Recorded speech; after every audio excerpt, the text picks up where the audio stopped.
भगवान शंकर पार्वती जी को कथा कहा, ले पार्वती ये त्रिशूल ले और जा कैलाश पे से सबको भगा कर जा, कथा सुनने बैठे। पार्वती जी सबको भगा कर आई, कथा सुनने बैठे। शंकर जी ने ताली का नाद करा कथा बाचने से पहले। शिव मंदिर में 3 बार ताली बजाने का प्रमाण है। कितनी बार? 3 बार। पहली, भगवान शंकर के मंदिर में पहुंचकर शिव को उपस्थिति दर्ज करना। दूसरी, हम अगर शंकर से कुछ ना मांगे तो भी शिव हमारे घर में भंडार भरे। तीसरी, शंकर की शरणागति प्राप्त। 3 ताली। भगवान ओगड़दानी मेरा शंकर कथा बाचने जैसी बैठे, ताली बजाई। कोटर में एक तोती बैठी हुई थी, तोता उड़ गया, उसका अंडा उसमें गिर गया। कथा चालू। पार्वती से शंकर जी बोले, पार्वती कथा 2 तरह से होती है पार्वती। एक कथा वो जिसमें वक्ता कहे, श्रोता कानों से सुन ले, आंखों से देखता रहे, कानों से सुनता रहे। और दूसरी कथा वो होती है जिसमें वक्ता कहे और श्रोता हुंकारा भरते चले। पार्वती जी बोली, प्रभु इतने दिनों से आपका मुंह देख रहे, कोई फायदा नहीं हुआ, इसलिए मेरा मन है कि मैं हुंकारा भर दूंगी, तुम कथा कर दो। कथा प्रारंभ। पहले होती थी ऐसी कथा मंदिरों में, माताएं दरवाजा से दीवार से टिक टिक के बैठ जाती, महाराज जी कथा सुना देते। सारी माताएं हुंकारा भरती जाती। लीलावती के पति पानी में डूब गया, कलावती ने सत्यनारायण की कथा करी, कहीं की बेटी बेटी गुर्राटा भी भर लेते। फिर बीच बीच में पंडित जी थी, श्री रेवा खंडे प्रथम अध्याय समाप्त, घंटी बजाते उठ जाओ। अभी 2 अध्याय रह गए हैं, फिर पंडित जी बात चाहिए। फिर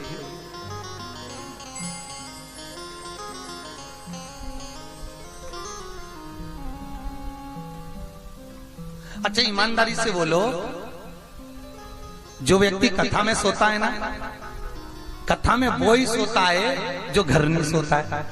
सही है कि गलत है? अरे बोल लो ईमानदारी से, जिसको घर पे नींद नहीं आती। तो किसी ने पूछा, गुरुजी ये कथा में ही नींद क्यों आती है? सुंदरकांड में जाओ, भजन में जाओ तो नींद आ जाए, और ऐसे कहीं शादी पार्टी में जाओ तो 12-12 बजे तक तो ऐसा डिस्को करे, नाचे कूदे, और कथा में नींद क्यों आए? हमने कहा देखो भैया, बात इतनी सी है, भागवत को कहते हैं माता। क्या कहते हैं? भागवत माता। भागवत माता है, बच्चा कहीं पर भी खेलेगा पर माँ की गोद में आकर जैसी बैठता है, माँ उस पर हाथ रखती है और बच्चे की आंख में नींद आ जाती है। बच्चा कहीं नहीं सोता, सब दूर खेलेगा, पर माँ की गोद में बच्चे को नींद आती है। उसी तरह तुम जगत में कहीं पर भी जाओ, पर माँ की गोद में जब आओगे, कथा में बैठोगे, तुम्हें ऐसा लगेगा जैसे महाराज जी लोरी सुना रहा है।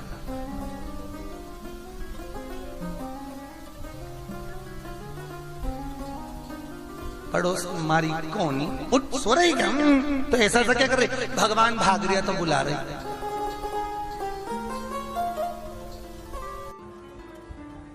श्रीमद् भागवत में 5 महापाप बताए हैं। शिव महापुराण में 5 महापाप बताए हैं। गरुण पुराण में 5 महापाप कहे, श्रीमद् भागवत में 5 महापाप कहे, शिव पुराण में 5 महापापों का वर्णन किया है। कुर्म पुराण में, स्कंद पुराण में 5 महापापों का वर्णन किया है। उस 5 महापाप में पहला पाप है बाल हत्या। पहला पाप कौन सा है? जम के बोलो जरा। बाल हत्या। दूसरे नंबर का पाप है पर स्त्री का भोग करना, पर नारी का संग करना, ये महापाप की गिनती में आता। तीसरे नंबर पर आता है स्वर्ण की चोरी करना। सोने की रकम चुरा लेना, सोने की रकम को प्राप्त कर लेना, यह महापाप की गिनती में आता है। चौथे नंबर में आता है किसी के घर में आग लगा दे।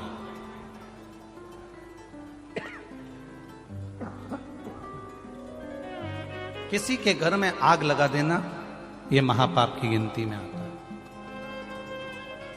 और पांचवें नंबर का होता है किसी के साथ विश्वासघात कर देना, यह महापाप की गिनती में आता है। कोई ने आपके ऊपर इतना विश्वास करा, कोई ने आपके ऊपर सर्वस्व विश्वास करा, और उस विश्वास को अगर आपने तोड़ दिया तो यह महापाप की गिनती है।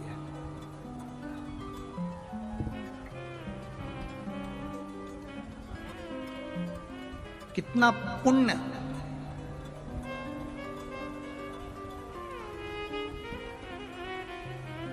वेद व्यास जी ने क्यों लिख दिया शिव पुराण के अंदर कि शिव मंदिर तक जाना चाहिए, और मंदिर नहीं लिखा, शिवालय, जहां शंकर का शिवलिंग हो वहां तक जाना चाहिए। वेद व्यास जी ने क्यों लिख दिया शिव महापुराण और स्कंद पुराण में कि जहां शिव महापुराण की कथा हो, रोज समय ना मिले, प्रतिदिन भगवान की कथा सुनने का समय ना मिले, पर अपने नगर में, अपने गांव में, अपने शहर में अगर कहीं शिव पुराण की कथा हो तो 5 मिनट के लिए दिन में नहीं जा सकते तो रात्रि में जाकर उस भूमि को नमन करना चाहिए। ये शिव पुराण का।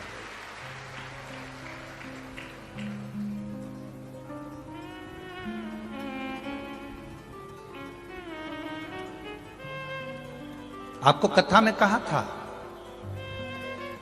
हेलीकॉप्टर को नीचे उतारने के लिए हेलीपैड पर एच बना होता है। हेलीकॉप्टर वाला देख लेता है कि एच बना है, हेलीपैड बना है, तो वो हेलीकॉप्टर को वहां उतार लेता है।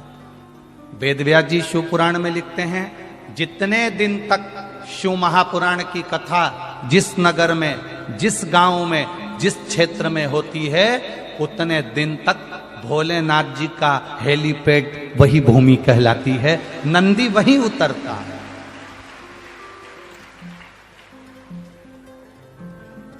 वेद व्यास जी लिख रहे हैं आपके पास में समय नहीं, आप 7 दिन नहीं जा सकते, 5 दिन नहीं जा सकते, 4 दिन नहीं जा सकते, 3 दिन नहीं जा सकते, 2 दिन नहीं जा सकते, 1 दिन पूरा नहीं जा सकते, पर 5 मिनट निकालकर, 2 क्षण निकालकर शिव महापुराण की कथा में जाना चाहिए।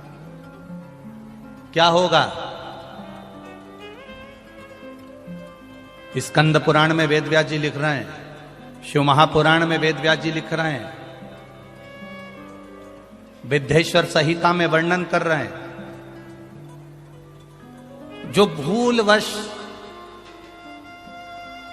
अनजाने में भी शंकर भगवान के शिवालय में पहुंच जाता है, जो अनजाने में भी शिव महापुराण की कथा तक पहुंच जाता है, जो अनजाने में भी बेलपत्री के पेड़ के नीचे से निकल जाता है, जो अनजाने में भी बेलपत्री के पेड़ को लगा देता है, उसको ये 5 पाप कभी नहीं घेरते हैं महाराज।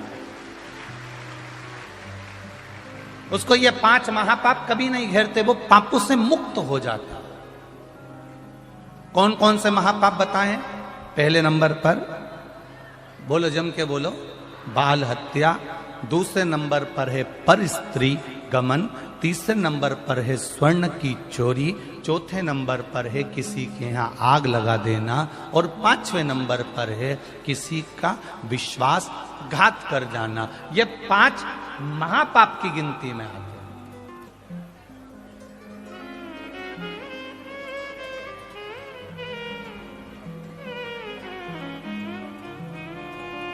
हम कितना पुण्य कमाते हैं, हम कितना जल चढ़ाते हैं, भजन करते हैं, कीर्तन करते हैं, मंत्र जाप करते हैं, श्री शिवाय नमस्तुभ्यम जपते हैं, ओम नमः शिवाय जपते हैं, नमः शिवाय जपते हैं, द्वादश अक्षर मंत्र ओम नमो भगवते वासुदेवाय जपते हैं, राम नाम कृष्ण नाम जपते हैं।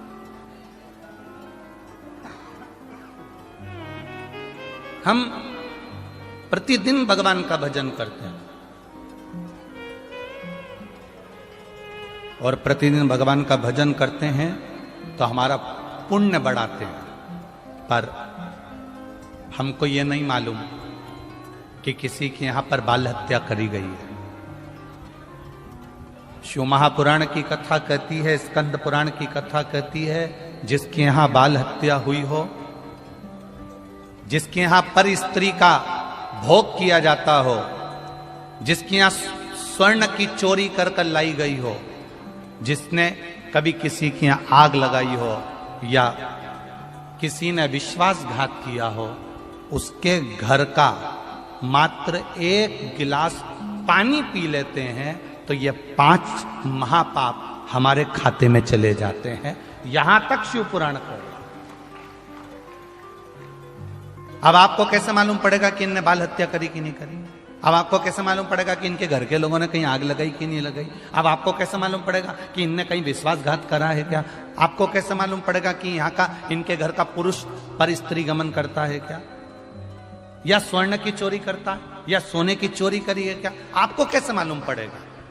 आपको नहीं मालूम कि इनके घर के लोगों ने कहीं आग लगाई कि नहीं लगाई, पर स्त्री गमन किया कि नहीं करा, या स्वर्ण की चोरी करी कि नहीं करी? आपको कुछ भी नहीं मालूम, क्योंकि आप अनभिज्ञ हैं। आप नहीं जानते कि इसके यहां अपन ने पानी पिया तो ये कैसा है, आप नहीं जानते। तो शिव महापुराण की कथा कहती है, आप अनजाने में उसके घर का पानी पियाए, अनजाने में आपके ऊपर 5 महापाप का दोष उसके खाते का चढ़ गया।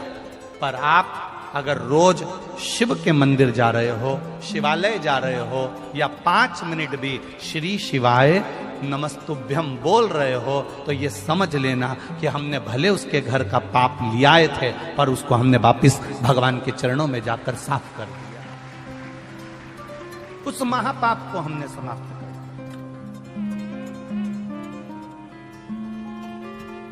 मैंने तेरे ही भरोसे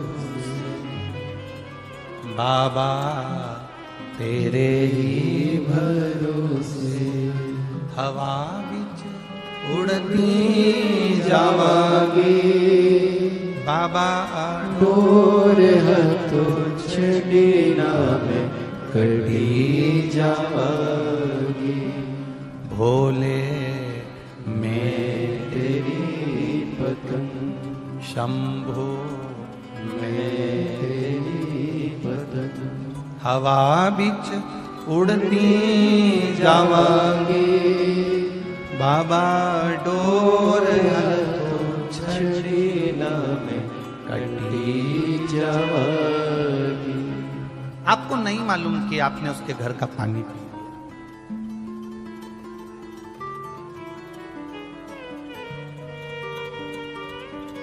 कौन व्यक्ति कैसा है आपको क्या मालूम पड़ेगा?